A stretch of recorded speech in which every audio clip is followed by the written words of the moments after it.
Let's take a look at the tail of the tape. You see the 1-year age advantage for Lee, the bulk of whose amateur career actually preceded that of Korobov. And the 3-inch height advantage for Andy Lee. Keep in mind, he's a southpaw, but so too is Korobov. Arm length advantage, 3 inches, measured from the armpit to the end of the fist for Andy Lee.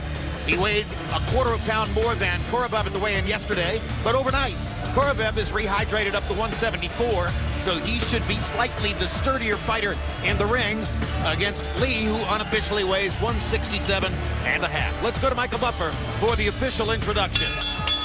Ladies and gentlemen, from the Cosmopolitan of Las Vegas, Nevada, USA, the action continues, and it's all brought to you by Bob Arum's Top Rank Incorporated, along with DeBella Entertainment, and sponsored by Tecate Con Correcta. This contest sanctioned by the Nevada State Athletic Commission, along with the World Boxing Organization, President Francisco Paco Barcarcel, supervisor at ringside for the WBO, Richard DeCure. At ringside, the 3 judges scoring will be Tim Cheatham, Dick Houck, Don Trella, and inside the ring, in charge of the action at the bell, your referee, Kenny Bayless. And now from the Cosmopolitan of Las Vegas, 12 rounds of boxing for the vacant WBO Middleweight Championship of the World. Fighting out of the blue corner, wearing black with red and officially weighing in at 159 3/4 pounds. His professional record, an excellent one. 33 victories, including 23 wins by knockout, only 2 defeats. From Limerick, Ireland, 2-time NABF champion and WBO #4 ranked middleweight in the world, Irish Andy Lee. And fighting out of the red corner, wearing blue with silver, officially weighing in at 159 1/2 pounds. His former Olympian and 2-time world amateur champion, now as a professional, has a perfect record of 24 fights, 24 victories, including 13 wins by knockout. He is the undefeated WBO Intercontinental Champion and ranked #1 in the world by the WBO, Matt Korobov.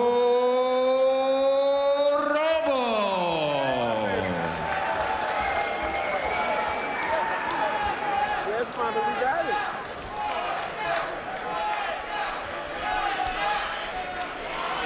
Ring center. Ring center. Okay, trunks are okay on both sides. They're a little high, but anything on the belt line will be okay. Anything on the belt, okay? Anything below, I'll call it. Now, gentlemen, we went over the rules in the dressing room. I want to caution you to keep this fight clean at all times, protect yourself at all times, and what I say you must obey. Good luck to both of you. Touch them up. These are 2 guys who both started their professional careers shot out of a cannon. Andy Lee, they both hit some road bumps. Andy Lee's have resulted in a couple of losses, partly because he's fought better opposition, and maybe partly because the truth is Korobov was always more of a blue-chip prospect. Korobov remains undefeated. The thing you hate for Andy Lee is he's coming down from junior middleweight to fight a middleweight fight. Here tonight, he's giving up 7 pounds. He's going to be in for a tough night. You know, God bless his soul, but this is one of those nights that you would wish he had Emmanuel's knowledge in his corner as well. Not that there's nothing wrong with the guys that he has, but this is going to be a tough one for him. His current trainer, Adam Booth, previously the trainer of British heavyweight David Hay and the outstanding George Groves, 2-time loser to Carl Froch, though he gave a good account of himself in both fights, at least for a period of time. And Adam is a good trainer. Adam does know his stuff as well. Like I said, you just like to see 2 heads because we feel 2 heads is better than 1. Well, and let's face it, Emmanuel Stewart was Andy Lee's father figure. That's exactly right. They were extremely close. He lived in Emmanuel's house for 6 years in Detroit. Andy Lee has been in some hellacious fights, some sensational fights, not least of all his last appearance in Madison Square Garden earlier this year on the undercard of Cotto Martinez. against John Jackson, the son of the outstanding puncher Julian Jackson. Jackson dropped him in the first rounds, dominated him through the course of 4 rounds, was moving in for what he thought would be the knockout in the 5th when Andy Lee launched one of the all-time Hail Mary shots, a right hook that's his best punch, and it knocked Jackson cold to win him the fight and get him into this position. Well, these guys are really trying to knock one another out here, Jim, and the first one that lands cleanly, I think the other one will taste the canvas. Well, a knockdown in round 1's always interesting, Roy. Well, if they land... And if it happens and you predicted it, it'll be one of the most amazing things ever. Well, nobody's landed a clean shot yet, but the first time somebody hits somebody clean, we're going to see something happen. Korobov gets in a left hand there as Lee ducked his head the wrong way. Andy Lee's the more explosive puncher, and to this point in their careers, Korobov's the more complete fighter. Like I said, nobody's made full contact yet, and I'm eager to see what happens when one of them does.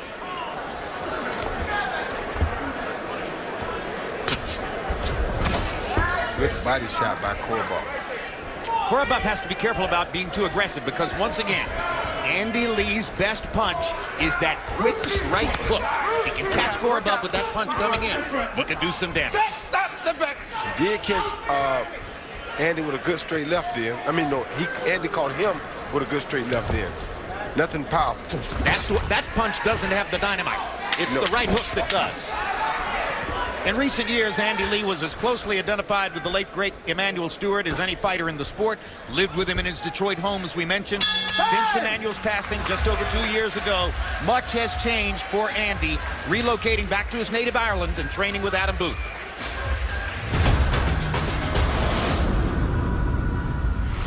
I turned professional in 2006 and signed with Emanuel Stewart and lived with him for 8 years and trained and managed by him. And during that time, we were very close. We spent a lot of time together. I think about Emanuel every day. Anyway, you know, he's such an influence on my life that I can't really make breakfast without thinking about him, or just the mundane things, you know, so much time we shared together and the things he taught me about boxing and life that I'm always reminded of him. I would say me and Adam have as close to a relationship as me and Emanuel had at times. I'm very lucky to have been trained by one of the greatest trainers of all time, without doubt, Emanuel Stewart, and I think Adam Booth will prove to be one of the best trainers of all time as well. Everything's come together at the right time, and now it's time for me to fulfill that dream and make true the words Emanuel said when he said I'd be world champion. Round 2 begins.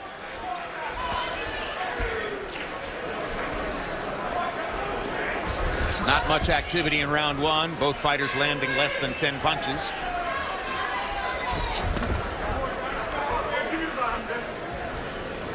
Poignant for us, of course, at ringside to hear Andy Lee talk about Emanuel Stewart. Emanuel was our expert commentator for so many years here on HBO. When Andy said, I think about him every day, my thought was, who doesn't? Exactly. What Andy has to be careful of here is Korobov keeps throwing the same left hand down low like that. He's trying to eventually line the left hand up to come over the top. If he ever lands that shot, it's going to be dangerous for Andy. So I hope Andy understands and sees what's happening and doesn't get caught with that clean left hand over the top.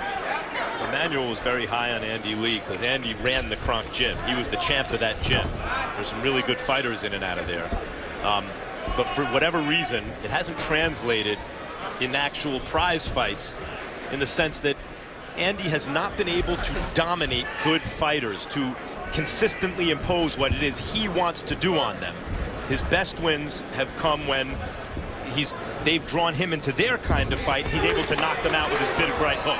Korobov is more able to consistently keep the fight the way he likes it so far in his career. Korobov just looks stronger in there. Here at the beginning of the fight, he landed a good solid left hand inside in that last exchange. Andy's much bigger. I don't think Korobov could make 154, whereas Andy Lee could make 154. Korobov is a full-blown light heavyweight in here tonight. And when Andy went down to 154 for his last fight and scored a knockout win, a lot of us were thinking, okay, he'll stay at 154. But then through a series of odd business circumstances, he wound up with the opportunity to chase this vacant belt. This was originally supposed to be Korobov against Peter Quillen. Quillen decided to decline the fight, gave up the title belt to avoid taking this fight. Then Billy Joe Saunders was supposed to be in here fighting Korobov. Saunders had decided to take another fight against Chris Eubank Jr. So Andy Lee was the third man to get the call, and he said, yep, I'll go back up to 160. And you got to love that about Andy, because he'll fight anybody. The only problem, well, and he should be good at dealing with this as well, because when he fought Julio Cesar Chavez Jr., I'm almost sure that Jr. was a cruiserweight that night. I started to say, he'll fight anybody except Julio Cesar Chavez Jr. He doesn't want to go through that again. Chavez Jr. outweighed him 20 pounds in El Paso. Lee won the first 4 rounds boxing, but then ultimately was crushed by Chavez Jr.'s savage body shots. December 27 begins a 4-night run of boxing's best of 2014. Every night we'll replay some of the best and most significant fights of the past year. Join us to see names like Pacquiao, Golovkin, Kovalev, Cotto, Klitschko, and many more. And by the way, congratulations to Vladimir Klitschko, who became a father today. Birth of his daughter Kaya was announced in Los Angeles. And there is the Klitschko K2 client, Gennady Golovkin, seated at ringside with his trainer, Abel Sanchez. What a year they've had. What a run they've had in the past few years. What a future they seem to have together. Keep going back to take that distance off him. You've nullified his best asset. Keep doing it. Despite it. All right? Discipline, despite it. And our congratulations to Vladimir and Hayden on the birth of Kaya.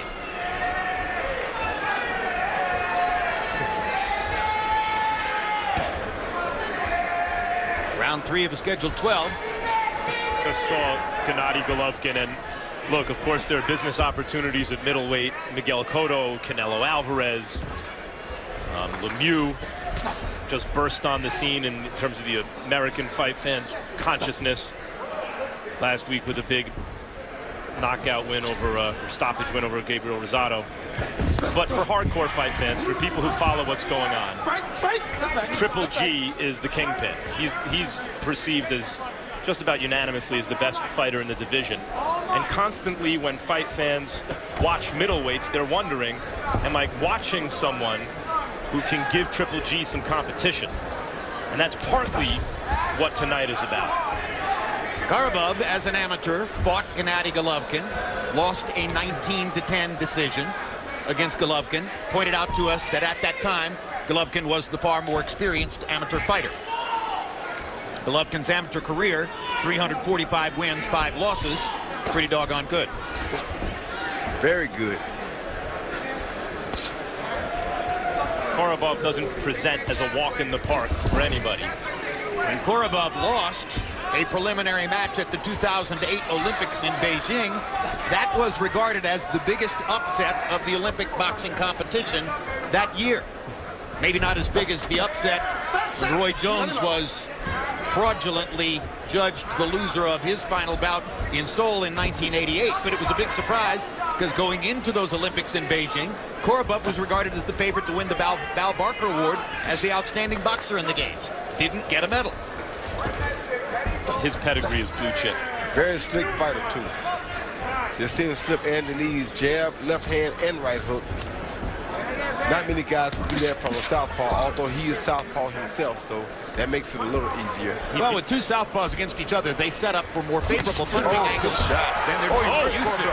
Andy Lee just rocked Korobov. He did indeed. I told you the first time somebody landed a good shot, it was going to hurt the other guy. And it was the right hook, which is his best punch. His best punch.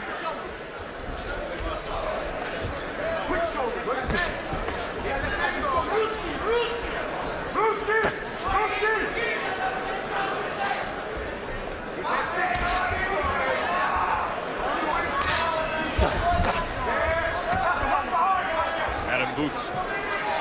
Andy Lee's trainer said that he's been working on relaxing Andy Lee, his shoulders, his posture on the inside, so that if his opponent's able to get inside, Andy doesn't freeze up and start to get tired.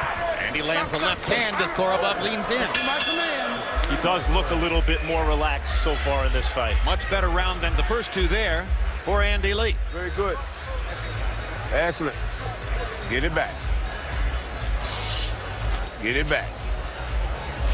Get it back.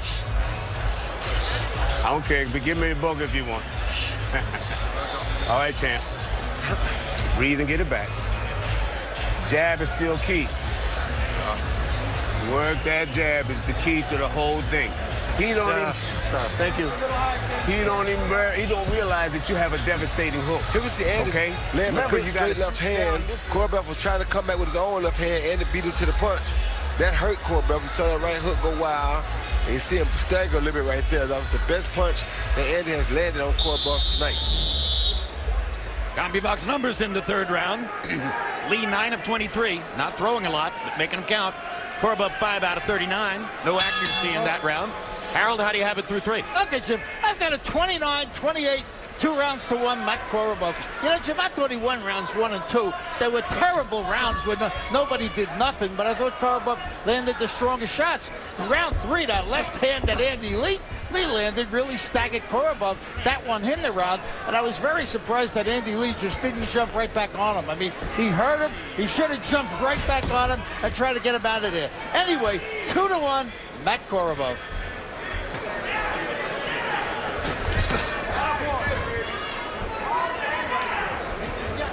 Emanuel Stewart used to hate the kinds of rounds that a guy could land 1 or 2 punches and win it. It means there wasn't enough activity for him. But maybe, especially against a guy like Korobov, who's a good, well-rounded fighter, that's in Andy Lee's best interest to early keep it this kind of fight. Without a doubt, also knowing that early in Korobov's career, he had trouble extending himself beyond 5 rounds. So knowing that, Andy Lee, I'm sure, is hoping to take the fight into the late rounds and try to make Korobov go back to that old Korobov that couldn't really complete 10 good rounds. Good left hand by Korobov.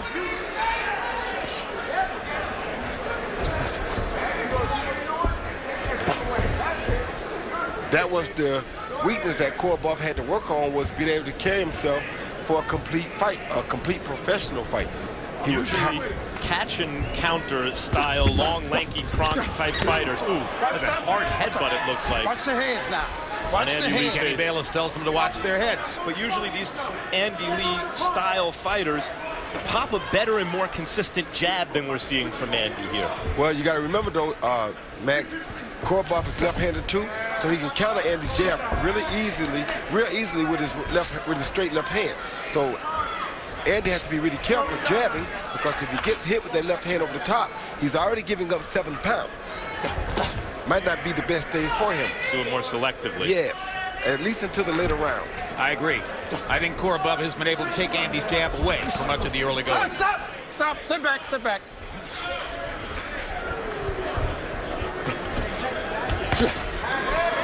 Like very the jab there, and gets the jab from Korobov. Exactly there. And when you're the smaller guy, oh, good body shot by Korobov. Goodness. When you're the shorter Andy guy, wanting to counter that with a right hook upstairs. yeah. When you're down 7 pounds on the scales coming in, you don't really want to trade with that bigger guy. It's not really the smartest thing to do when he's just as good a puncher as you are. Korobov making some good choices in this round. Mixing it up. Countering upstairs, then countering to the body. Making Lee think. Oh, good hard jab. jab by Korobov. By both of them. and they're going for the gusto, though. Home run swing. Up next, Timothy Bradley, former 2-division champ, who has expressed interest in moving up in weight yet again in search of the types of challenges and financial opportunities that seem to fuel his fire. For years, Bradley's been facing off against a who's who of top 140 and 47-pounders, and tonight's opponent, Diego Chavez, may not be the best-known fighter in the division, but hardcore fans know that he's a dangerous opponent, big-time knockout power in the right hand. Decided underdog against Bradley, but if you follow Diego Chavez at all, you are well aware that he can be counted on to deliver fireworks and a significant competitive challenge. But in his only 2 previous trips to the United States, he's lost both times. To Keith Thurman on a 10th round KO, and by disqualification to Brandon Rios earlier this year in this room. CompuBox numbers in round 4, big round for Korobov. 16 out of 48. 8 of 32 jabs. Lee landed only 7 out of 27. Lee's got to avoid giving rounds to Korobov that are that one-sided and that easy to score. Well, that's why I like to see, although I understand what you guys are saying, and I think you're right, He's got to step the activity up, Andy does, and I don't see how he does that without fighting behind that jab. Well, I think that's very clear. He's not likely to win the fight throwing 25, 30 punches around unless he's able to starch Korobov with one big shot. And that doesn't seem likely when Korobov looks stronger and outweighs him by 7 pounds on our unofficial scale. And Andy's plan is to win and win the rounds, but he said, look, if it's the 8th round and I'm down on the cards, I'm going for it. I'm not the type of guy going to lose on points. And if he's done his homework, we all know that Korobov had to teach himself, had to go through extremist training methods to teach himself to survive for a whole fight. So why would you string Korobov into the later rounds and hope that his old habits come back and maybe he fades? Matt Korobov now lives in Boca Raton, Florida. He originates from Oratukan, Russia. A tiny town in the far regions, eastern regions of Russia, geographically remote, a place where Joseph Stalin, during his reign of terror, established a prison, and Korobov said most of the people in the town were working at the prison or in some way related to the prison. A lot of people died there. Step back. Back in 1988, 89, or 1998, 99, when the economy in Russia fell apart, Korobov's parents elected to leave. They lost all their money and decided to come to the United States, so they moved to Florida. At that time, he was in the Russian army and was in the middle of his long Russian amateur boxing career, and for a 10-year period, he never saw his parents. A lot of sacrifice he made. And he's a beautiful specimen to watch box. I mean, you can tell that he knows his stuff. You can tell he's very experienced. I love the moves he's making. He's making a lot of little subtle moves that you don't see a lot of seasoned guys even do.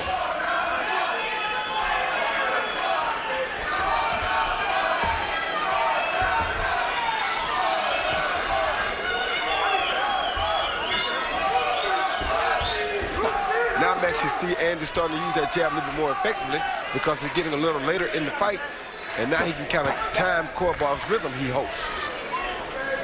It seems as though when they match skills, it's Korobov's fight, and as usual, Andy Lee's best chance, maybe, unless Korobov runs into a stamina issue, that right hook. We've seen Andy Lee land some right hooks, including one against Carl Daniels at the Little Room at Madison Square Garden. That was like Larry Bird in a three-point contest. He landed it, walked away as Daniels was falling. More now on the background of Matt Korobov.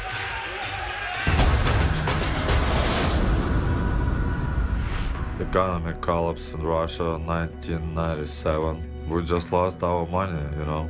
My parents moved to USA. 10 years I didn't see it. Yeah, that was hard time for me. I was focused on my boxing. I have 311 amateur fights, 300 wins. I won 4 nationals, twice world champion, 2 World Cups, a lot of travels, no family. And now I just was kind of tired of this. Like 2008, months after Olympics, I moved here, like completely. My dad's a manager, that was his dream. One day I'm gonna fight for a world title.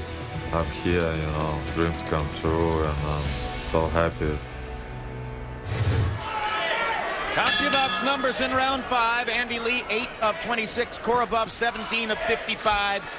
So Korobov has gotten into a rhythm now, throwing 50 or so punches per round and landing at a reasonably high connect rate.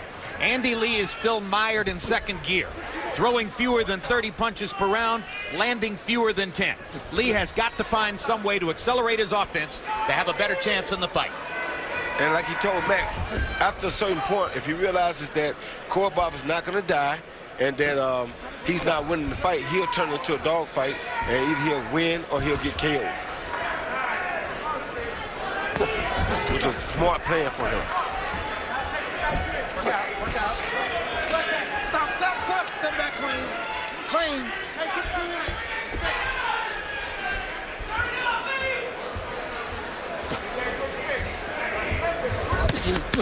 Hard left hand by both fighters. There's that Andy Lee right hook. There's that right hook. There's that dynamite right hook. He caught each other. Lee's back chance.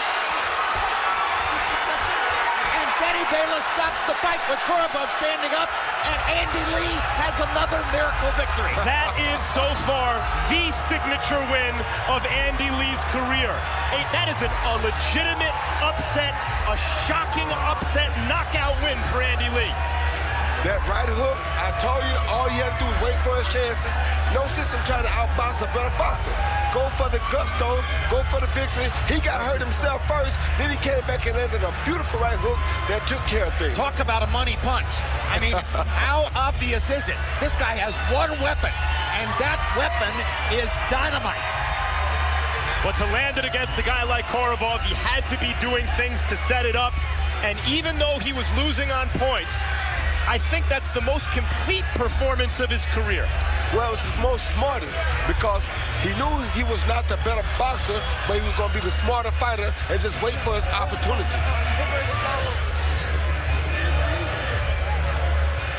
A desperately disappointed Matt Korobov. Let's take another look. Yeah, there you go. You see him come in with a straight left, and he got caught with a shot right there that hurt him. A short left hand hurt him, then he lands his big left hook, and he hurt him. He jumped back because he was hurt. He thought Korobov was jumping back because he was hurt, and he realized Korobov was hurt worse than him.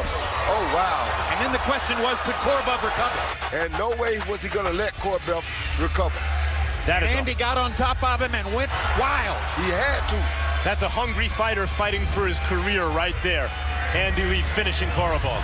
What drama in Las Vegas as Andy Lee has seized a vacant middleweight title belt with yet another resurrection performance in the ring. He poses a threat to any middleweight, including Golovkin. The threat is that right hook. The hook that he hurt Korobov was far from his best hook.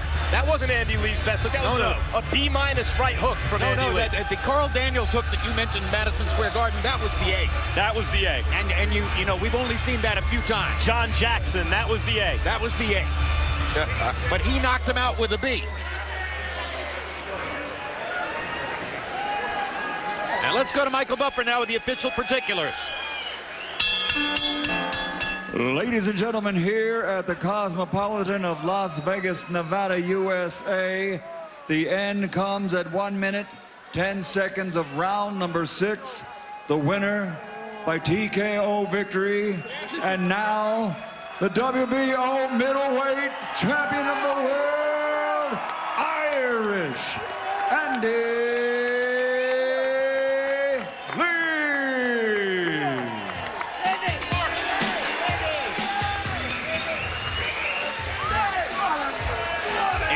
Stewart told Andy Lee that he would become a world champion. And he did just that. It happened.